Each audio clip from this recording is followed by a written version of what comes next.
Também farão uma arca de madeira de acácia. O seu comprimento será de 2 côvados e meio, e a sua largura de 1 côvado e meio, e de 1 côvado e meio a sua altura. E cobri-la-á de ouro puro. Por dentro e por fora a cobrirás, e farás sobre ela uma coroa de ouro ao redor. Depois porás na arca o testemunho que eu te darei. Êxodo, capítulo 25, versículos 10, 11 e 16. De todos os objetos descritos na Bíblia, nada empolga mais quem gosta de histórias fantasiosas do que a Arca da Aliança, o baú revestido de ouro que guarda as tábuas da lei. Poderíamos dizer que era uma linha direta com Deus Todo-Poderoso.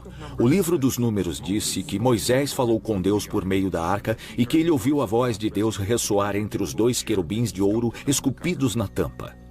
O profeta Samuel, muito antes da construção do templo, estava dormindo. Ele era o assistente do sumo sacerdote Eli e dormia como os outros assistentes na parte do tabernáculo onde estava a arca sagrada.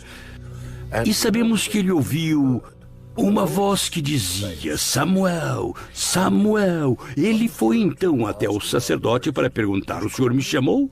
E ele respondeu: não, meu filho, volte a dormir. Finalmente ele percebeu que a voz era de Deus, que chamava Samuel para levar uma vida religiosa. E, como já se disse, a arca era um tipo de rádio para falar com Deus.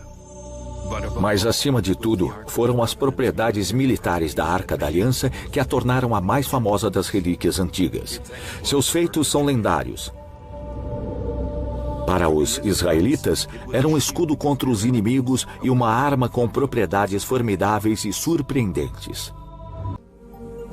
Assim é a Arca da Aliança do Senhor que está sentado acima dos querubins.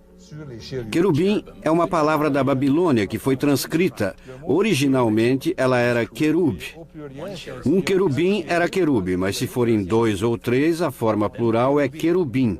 Então sabemos que foi transcrito da forma plural. O que é um querube? Posso lhe dizer sem a mínima hesitação que é um leão alado. Eles deviam ser colocados nas pontas da tampa, olhando um para o outro com as asas levantadas. Quando alguém é retratado sentado sobre um deles, isso simboliza que a pessoa senta-se acima dos querubins, protegida, completamente envolta nas asas que se fecham nas costas. O Senhor disse a Moisés para fundir 4 argolas de ouro e colocá-las nos 4 cantos da arca, 2 de cada lado. Ela foi construída com barras laterais, de modo que as tribos pudessem transportá-las ao sair do Egito, esperando que um templo ou lugar adequado fosse construído para abrigar as tábuas no tabernáculo. A arca se tornou um dos principais elementos do Pentateuco, os primeiros 5 livros do Velho Testamento. O Senhor instruiu Moisés a construir um tabernáculo para a arca, uma grande tenda para protegê-la. Ele acrescentou que os homens que carregassem a arca deviam usar vestimentas sagradas. O livro do Êxodo diz que a glória eterna está dentro da arca, e onde quer que ela vá, será coberta por uma nuvem de glória como uma chama. Essa nuvem de glória guiou os israelitas em sua busca pela terra prometida. A luz que emanava da arca era tão cegante que Deus recomendou a Moisés que a cobrisse com um véu para se proteger. Parece que a própria arca também tinha o poder de destruir. Tenho certeza de que um objeto dotado de grande poder realmente existiu em certo tempo e possivelmente ainda exista. Eu também penso que ele pode não ter nada a ver com o Deus de amor, que é o Pai de Jesus. Poderia ser simplesmente algo que um técnico egípcio muito inteligente criou e que poderia realizar todo tipo de truques estranhos. O segundo livro de Samuel relata um incidente revelador, para dizer o mínimo. Enquanto a arca estava sendo carregada em um carro de boi, um dos israelitas, um homem chamado Osa, estendeu a mão para impedir que a arca tombasse e imediatamente caiu morto. A arca era aparentemente dotada de propriedades mágicas. Se você a tocasse, levaria um choque ou poderia até morrer. Existem relatos de um homem que estendeu o braço para segurar a arca que estava sendo transportada e foi atingido por um choque que o matou. Bom, meu interesse pela arca me levou a realizar experiências nela com eletricidade estática. É um veículo perfeito para acumular muitos milhares de volts de eletricidade estática, que ao serem descarregados em alguém que esteja em contato com o solo, poderiam causar um forte choque. Segundo o livro dos Números, acontecia que, partindo a arca, Moisés dizia: "Levanta-te, Senhor, e dissipados sejam os teus inimigos, e fujam diante de ti os odiadores." Os homens que a transportavam carregavam-na com varas colocadas sobre os ombros, e essas varas passavam através de anéis isolantes. Estaríamos lidando com algo, com um tipo de artefato antigo com grande poder dentro dessa caixa e que fosse fatal ao ser tocado? Eu não sei, mas isso me intriga. A Arca da Aliança tinha um poder imenso. No livro de Josué, a Arca da Aliança permite que o sucessor de Moisés separe as águas do Rio Jordão para que os israelitas possam cruzá-lo a pé. Uma das perguntas que passam pela minha cabeça é por que, tendo concordado que Moisés pudesse levar seu povo para a liberdade, o faraó de repente mudou de ideia e enviou os melhores soldados egípcios para persegui-los e levá-los de volta.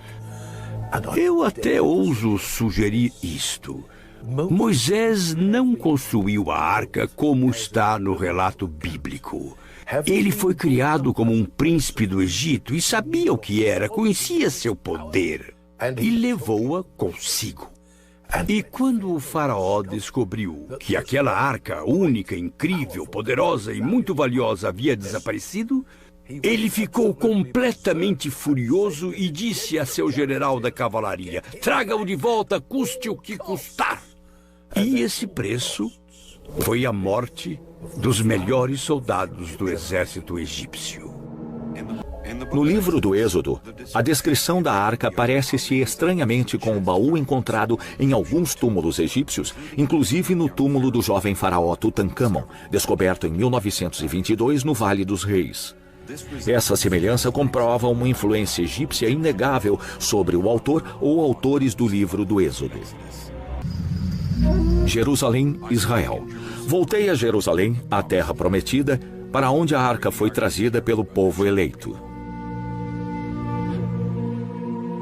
Em Jerusalém, o rei Salomão, filho e sucessor do rei Davi, colocou a arca em um santuário construído no templo especialmente para ela, o Santo dos Santos. A referência que existe, ou, se preferir, a última apresentação relativa à arca, ocorreu por volta de 620 a.C., quando o rei Josué pediu aos levitas, que eram responsáveis pela segurança da arca, que a tirassem de seu esconderijo e a exibissem para mostrar ao povo a existência da lei e a existência da tradição. Então, 50 ou 60 anos depois, houve invasão babilônica e não há nenhuma menção à arca.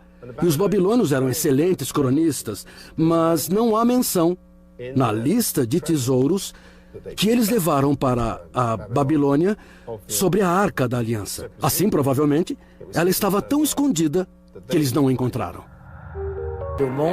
No que diz respeito aos arqueólogos, é muito simples.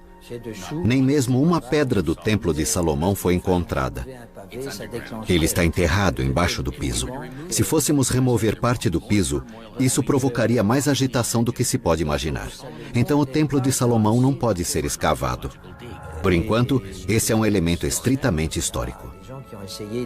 Existem textos e descrições escritas, desenhos. Há pessoas que tentaram reconstruir o templo, mas não sabemos muito sobre o templo original. É difícil duvidar da existência do templo, pois tanto se falou dele. E mesmo para os cristãos, Jesus disse: o templo será destruído e eu sou o templo. O motivo pelo qual Nabucodonosor não pegou a arca é porque quando ele chegou ao templo de Salomão, ela não estava mais lá. Depois do templo ser saqueado por ondas de invasores, ela poderia ter sido levada pelos assírios, ela poderia ter sido levada pelos babilônios, ela bem poderia ter sido oculta por um dos sacerdotes ou profetas em alguma caverna segura nas montanhas. Ela poderia ter sido oculta pelos Qumran, onde os pergaminhos misteriosos foram achados. Ela poderia ter sido levada para a Etiópia, e isso implica um romance entre o rei Salomão e a rainha de Sabá.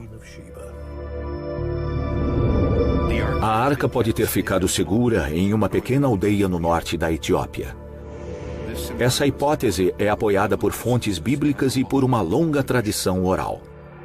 Se nós procurarmos o último local da arca, procuramos por uma dentre muitas hipóteses, e a hipótese da Etiópia, que diz que ela está em Aksum, na Etiópia, é tão forte quanto as outras. Os próprios historiadores etíopes rastreiam os eventos até um de seus melhores governantes antigos, um homem chamado Menelik, cujo nome é traduzido como Filho do Homem Sábio. E quando lemos o encontro entre o rei Salomão e a bela rainha negra de Sabá, temos de lembrar que um dos livros da Bíblia é chamado de o Cântico dos Cânticos, ou o Cântico de Salomão. E ele é um belo texto, um poema de amor que fala de uma bela mulher negra. E supomos que o próprio rei Salomão escreveu o poema, em que se diz simplesmente: ela ficou maravilhada com a sabedoria de Salomão, e ele lhe deu tudo o que seu coração desejava. Isso pode ser uma frase simples para dizer que ele a engravidou. Segundo o Quebra-Negast, ou simplesmente Negast, escrituras sagradas que datam do século XIII e que são consideradas um dogma pelos cristãos da Etiópia, a arca foi mantida por muito tempo em uma capela no lago Tana. A preciosa relíquia agora é guardada na pequena igreja de Santa Maria de Sião, em Aksum.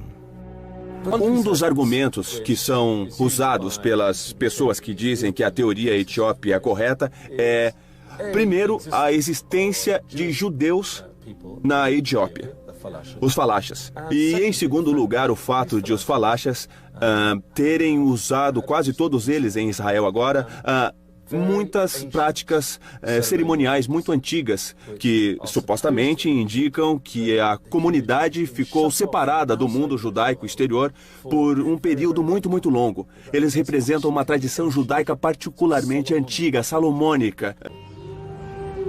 A cidade antiga de Jerusalém agora é dominada por uma bela mesquita chamada de Domo do Rochedo, e que recebeu esse nome por seu belo telhado dourado. A mesquita foi construída por volta de 690 d.C., no mesmo lugar do antigo templo de Herodes, que por sua vez foi construído no lugar do templo de Salomão. Outra teoria é que a arca nunca deixou Jerusalém. Quando a cidade foi capturada pelos babilônios, os sacerdotes, temendo que a arca caísse nas mãos dos inimigos, a esconderam em uma câmara secreta construída sob o templo. Supostamente, ela ainda está lá. Graças ao trabalho de construção feito no século XIX, sabemos que embaixo da mesquita existem numerosos túneis e câmaras subterrâneas que até hoje não foram explorados. A área do Domo do Rochedo foi também o local da sede dos Cavaleiros Templários, uma ordem de cavaleiros de natureza militar e religiosa no século XII. Durante sua ocupação do templo, de onde vem o nome Cavaleiros Templários, esses monges militares que se tornaram lendários descobriram muitos tesouros ocultos, inclusive a Arca da Aliança. Segundo a Quebra Nagast, o antigo livro sagrado dos cristãos etíopes, a Arca da Aliança Judaica, a caixa dourada que continha os 10 mandamentos, foi transportada para a Etiópia no século IX a.C. O filho do rei Salomão e da rainha de Sabá chamava-se Menelik I, e ele é considerado o primeiro rei da Etiópia. Quando ele tinha 22 anos, ele disse para a mãe, a rainha de Sabá, que queria encontrar o pai. E assim ela providenciou para que ele fosse a Jerusalém para fazer isso. Ele passou um longo período lá e conheceu os jovens nobres de sua idade. Na noite anterior à sua partida, eles foram ao templo, pegaram a Arca da Aliança e juntos, Menelik e os jovens nobres voltaram à Etiópia.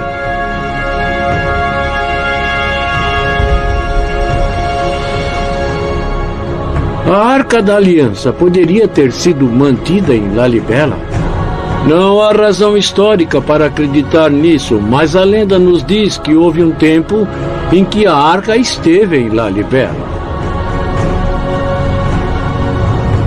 O mais interessante é que em Lalibela existe um altar que tem as dimensões exatas da Arca da Aliança.